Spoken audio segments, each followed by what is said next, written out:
آپ کے تو کئی مہینوں سے بلا ناغہ پھول اور کارڈ آ رہے ہیں۔ مجھے تو ڈر پڑ گیا ہے کہیں پاکستان میں پھولوں کی قلت نہ پڑ جائے، بندہ کوئی چھوٹا موٹا بوکے خرید لے۔ نا جی نا، یہ کوئی 1000 پھول جوڑ کر خاص گلدستے بنتے ہوں گے جو یہاں اسکول میں پڑے پڑے سڑ جاتے ہیں۔ ایک بندہ اتنی محنت کر رہا ہے، بیچارے کا شکریہ ہی ادا کر دیں۔ آپ براہ کرم جائیں، اور اگر آپ نے اپنی حرکت نہ بدلی میں واقعی میڈم کے آگے آپ کی شکایت لگا دوں گی۔ نہیں مس جی، یہ ظلم مت کرنا، میرے بچوں کے چھوٹے چھوٹے بچے ہیں، وہ مجھ سے فرمائشیں کرتے ہیں، نانی یہ لینا ہے، دادی وہاں جانا ہے۔ میری نوکری چلی گئی تو میں ان کی فرمائشیں کیسے پوری کروں گی؟ مجھ غریب بوڑھی عورت کے بڑھاپے پر رحم کھاؤ جی۔ اس نے شاہدہ کی آخری لائن کے جواب میں اس کے تازہ کلر کیے ہوئے ڈرٹی براؤن بالوں اور گرے ناخنوں کو جتاتی نظروں سے دیکھا۔ اس کا اشارہ سمجھ کر شاہدہ بولی، کیا مطلب؟ مجھے جینے کا کوئی حق نہیں ہے؟ ابھی تو آ کر مجھے وقت ملا ہے تھوڑا فیشن کرنے کا، پہلے تو اولاد کو پالنے اور ان کے خرچے پورے کرنے کے چکر میں مت ماری رہتی تھی۔ بس چھوٹی بیٹی رہ گئی ہے، باقی سب اپنے اپنے گھر والے ہو گئے ہیں۔ نہ میں اپنی کسی بیٹی کے ساتھ رہتی ہوں، نہ بیٹے کے ساتھ، اپنا کماتی ہوں، مرضی سے جہاں جی چاہے لگاتی ہوں، اولاد کا منہ نہیں دیکھنا پڑتا۔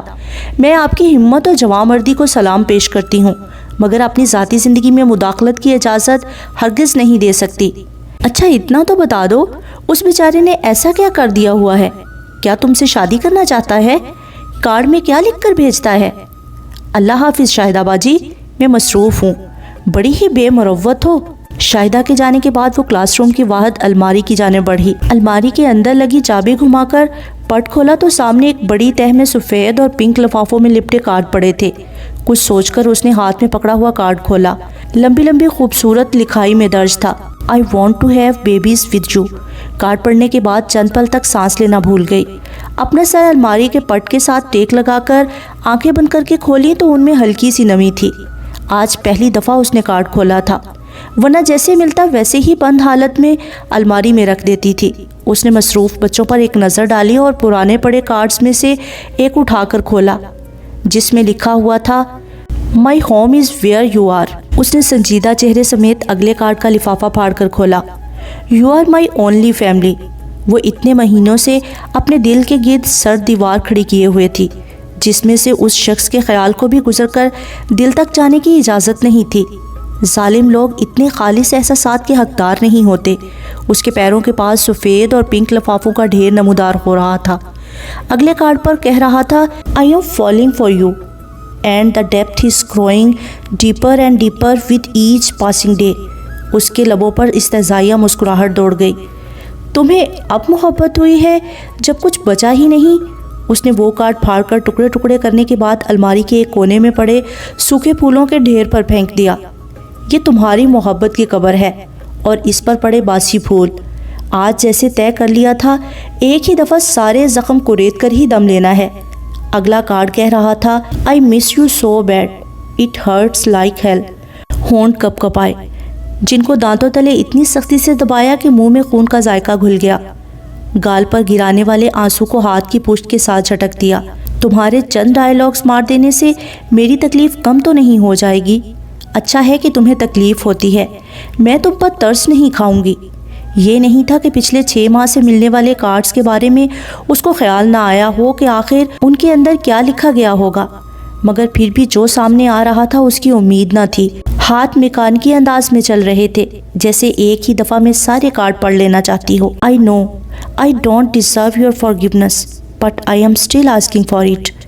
بیوقوف ترین انسان، You are the only one for me، always have been and always will be۔ تم نے کبھی مجھے خاص ہونے کا احساس نہ دلوایا۔ میں صرف تمہاری زندگی میں ایک کارآمد پرزہ تھی، جیسے تمہاری کار، فون یا کمپیوٹر، جو ضرورت کے تحت اہم تو ہوتے ہیں، مگر جن کے نہ ہونے سے زندگی نہیں رکتی، بلکہ آسانی سے ان کا متبادل مل جاتا ہے۔ کم ہوم، تم نے ہی تو کہا تھا اپنے گھر چلی جاؤ، اب آواز کیوں دے رہے ہو؟ میں اپنے گھر ہوں۔ Without you I feel so empty۔ تم نے مجھے کھوکھلا کر دیا ہے تو خود کیسے خوش رہ سکتے ہو؟ I don't want to live without you۔ یہ راستہ تم نے خود چنا تھا، مجھے تو بس حکم دیا گیا تھا۔ All my life I worked so hard to win their love۔ their acceptance, and I pushed away the only person who really loved me. I hate myself. بہت دیر کی مہرباں آتے آتے. I feel so miserable. Sometimes I don't even want to get out of my bed. Well, I don't sleep much. I have big dark circles around my eyes, but you won't be able to see them because of my color. دوسرا آنسو کالی سیاہی کے اوپر گرا تھا. Begging for a second chance. اس نے کانپتے ہاتھوں سے سارے کارڈ واپس الماری کے اندر پھینکے. پیروں کے پاس جمع ہونے والے لفافے بھی اٹھا کر الماری میں موجود سوکھے پھولوں کے ڈھیر پر پھینک کر الماری بند کر دی. چابی گھما کر تالا لگایا اور چابی تالے سے نکالنے کے بعد اپنے ڈیسک کے دراز میں فائل کے نیچے چھپا دی تاکہ نہ چابی سامنے نظر آئے نہ ہی تجسس کے ہاتھوں پھر سے کاٹ پڑے کہ باقی کے کارڈز میں کیا درج ہے. فون کی سکرین کھول کر کیمرے سے دیکھ کر ٹیشو کی مدد سے اپنی آنکھیں صاف کی. ہونٹ کے کونے میں خون رسا ہوا تھا جس کو ٹیشو میں جذب کرنے کے بعد اپنی کرسی پر بیٹھ کر پانی کی بوتل اٹھا کر 2-4 گھونٹ پانی پی کر اپنے حواس قابو میں کیے. بچوں کے پاس جا کر بیٹھتے ہوئے پکا ارادہ کر چکی تھی کہ نہ مزید کارڈ پڑھنے ہی ہیں اور نہ ہی قبول کرنے ہیں.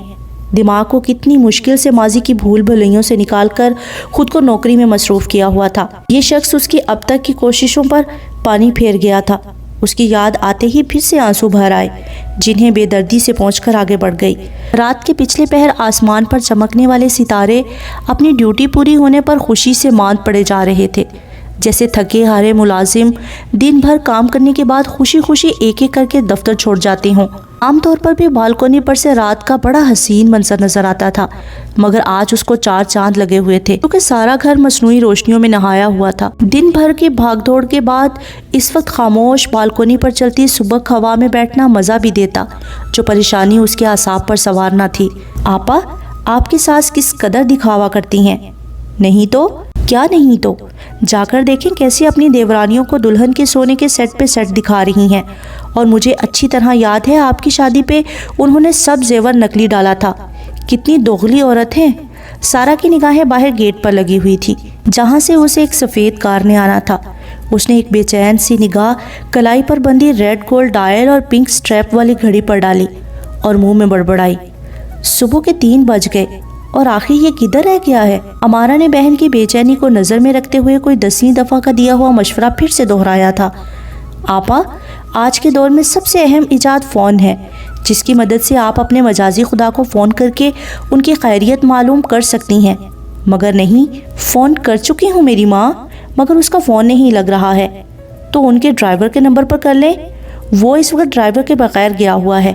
ویسے بھی ٹرین کو اچھا نہیں لگے گا کہ میں ان کے ڈرائیور کو فون کروں. ایسے ان کے اچھا لگنے یا نہ لگنے کی فکر رہتی ہے جیسے ان کو تو آپ کی بڑی پرواہ ہے. اب بھی دیکھ لیجئے گا، انتظار کر کے اپنی جان سولی پہ آپ نے لٹکائی ہوئی ہے. اور ابھی دانیال بھائی گھر آئے نا تو سیدھی اپنی ڈرامہ باز ماں کے قدموں میں سلامی دیں گے.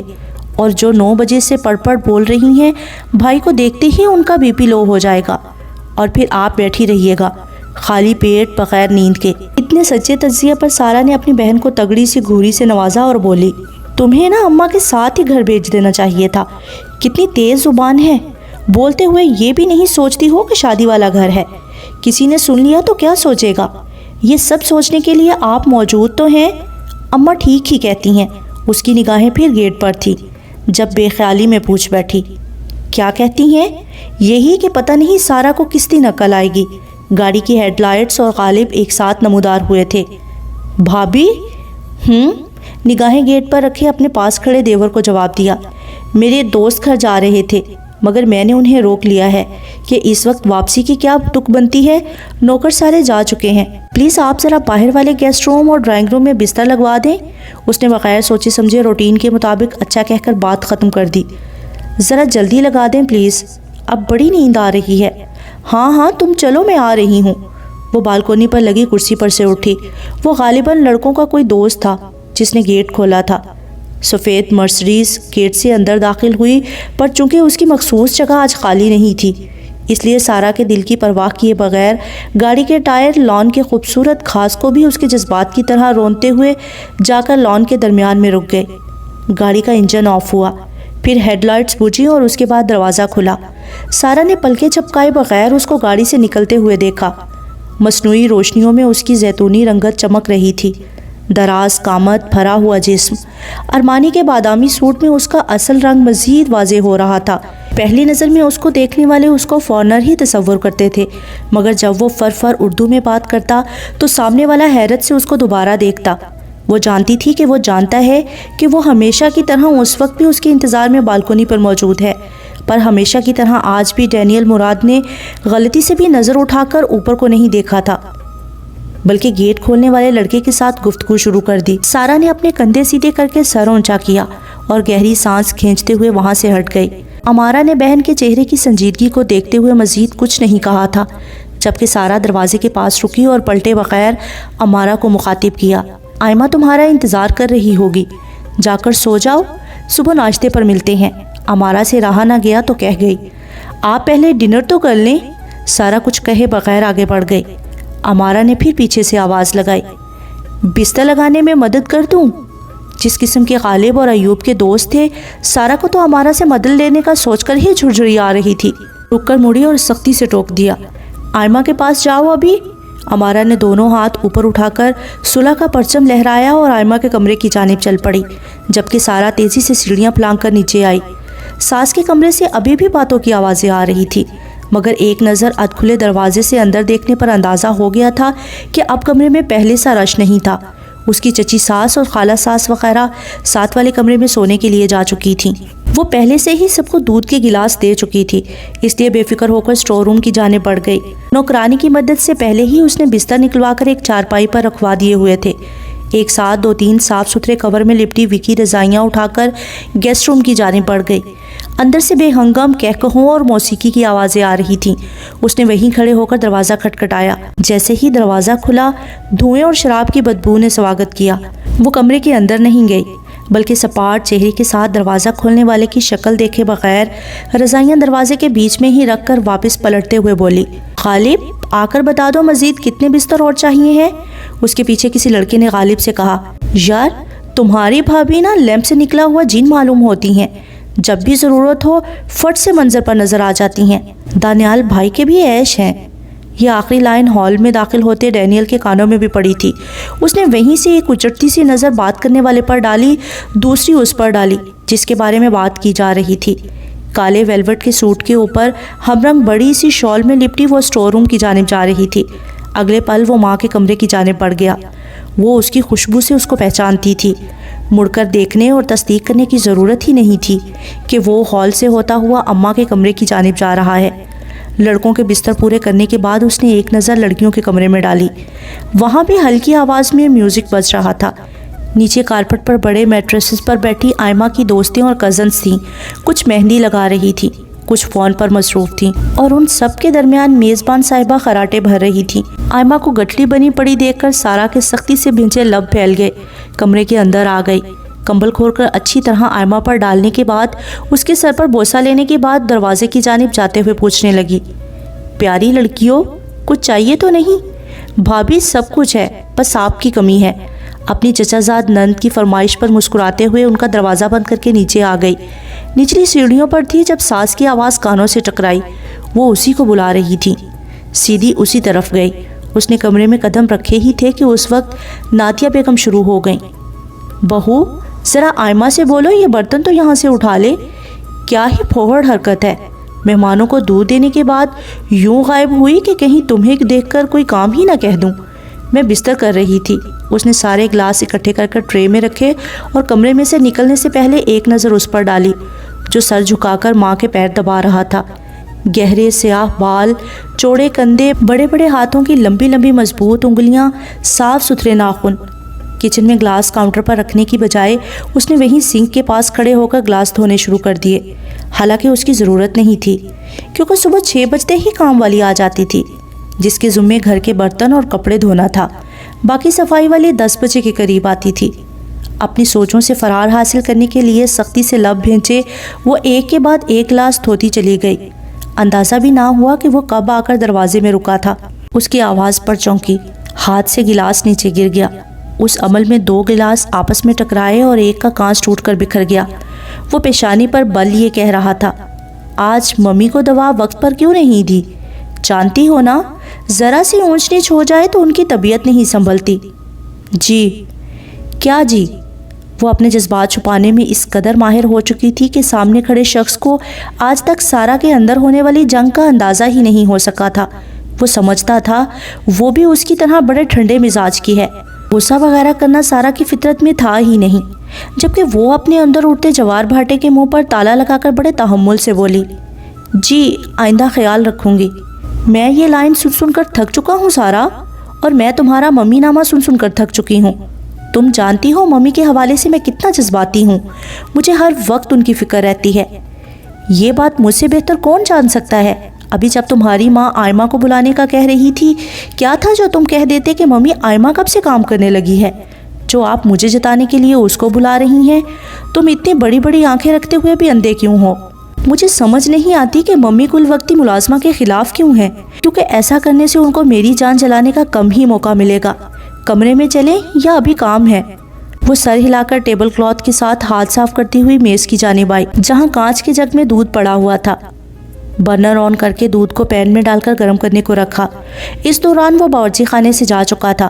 وہ ساس کے کمرے میں آئی، جہاں وہ ماں کے سرہانے کے پاس بیٹھ کر سرگوشیوں میں کچھ بتا رہا تھا۔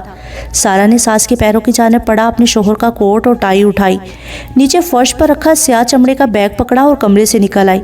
ساس بیٹے کو کہہ رہی تھی، اپنے بھائیوں کو تو تم جانتے ہی ہو، ابھی بچے ہیں، بڑے ہو کر سمجھدار ہو جائیں گے، ابھی تو سب کچھ تمہیں ہی سنبھالنا ہے۔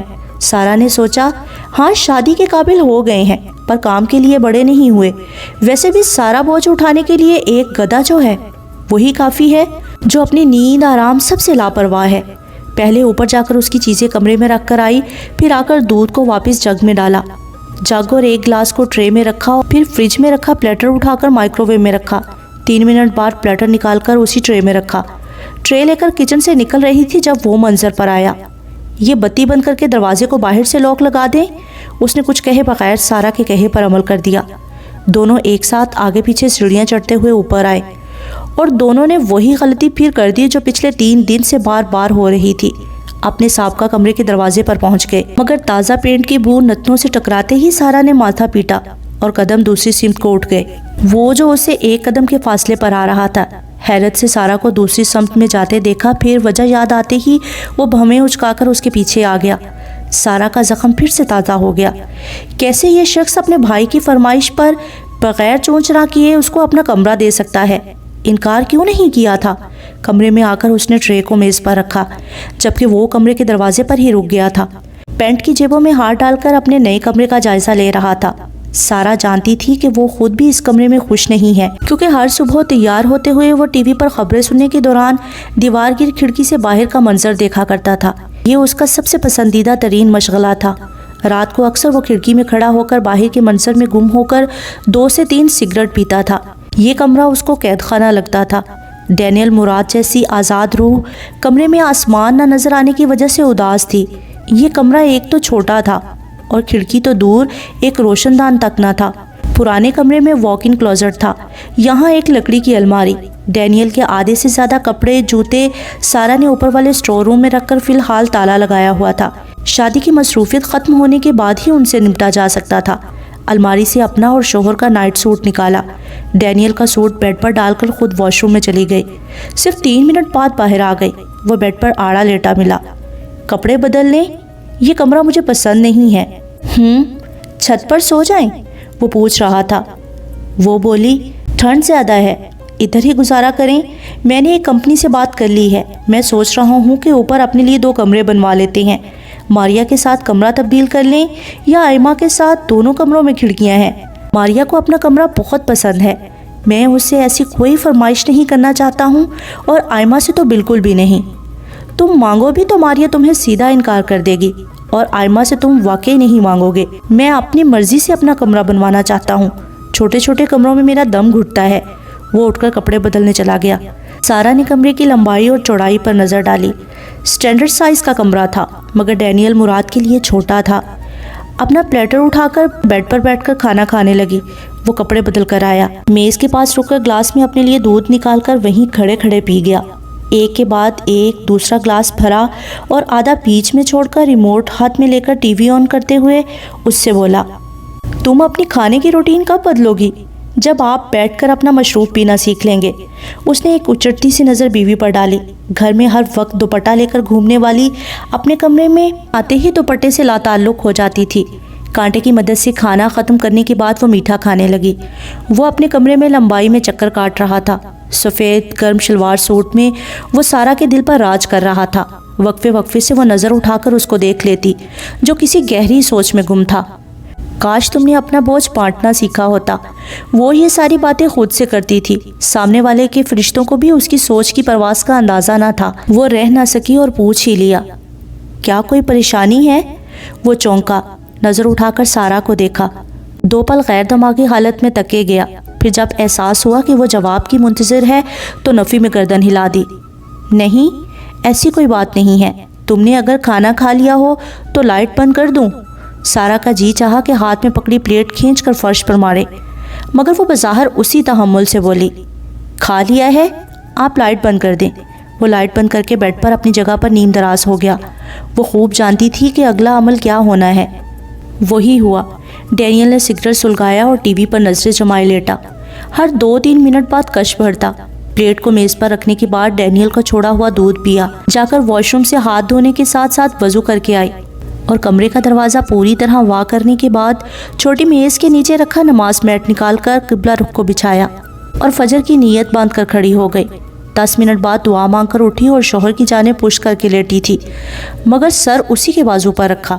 وہ اس کے اس عمل کا بالکل ایسے عادی تھا جیسے انسان سانس لینے کا عادی ہوتا ہے، بلکہ اب ایسا ہوتا تھا کہ اس کو بیڈ میں آتا دیکھ کر وہ لاشعوری طور پر ہی اپنا بازو پھیلا دیتا۔ سارا نے گہری سانس بھرتے ہوئے آنکھیں موند لی۔ آج کا سارا دن جتنا مصروف گزرا تھا، ابھی اگلے کچھ دن یہی سب چلنا تھا۔ 4 بج رہے تھے مگر نیچے سے ابھی بھی لڑکوں کی باتیں کرنے کی آوازیں آ رہی تھی۔ وہ شاید غنودگی میں چلی گئی تھی جب کمرے میں سرگوشی ابھری۔ ایوب نے گاڑی ماری ہے۔ گاڑی کا تو جو نقصان ہوا سو ہوا، مگر فٹ پاتھ پر چلتے ہوئے آدمی کی ٹانگ ٹوٹ گئی ہے۔ وہ پوری طرح اس کی جانب گھومی۔ آپ اس لیے میرج ہال سے غائب ہوئے تھے؟ ہاں، پولیس کیس بن جاتا۔ زخمی آدمی کا آپریشن ہونا ہے۔ میں نے سارے اخراجات دے دیے ہیں۔ اس کے علاوہ پولیس کیس فائل نہ کرنے سے روکنے کے لیے کافی بڑی رقم بھی دینی پڑی ہے۔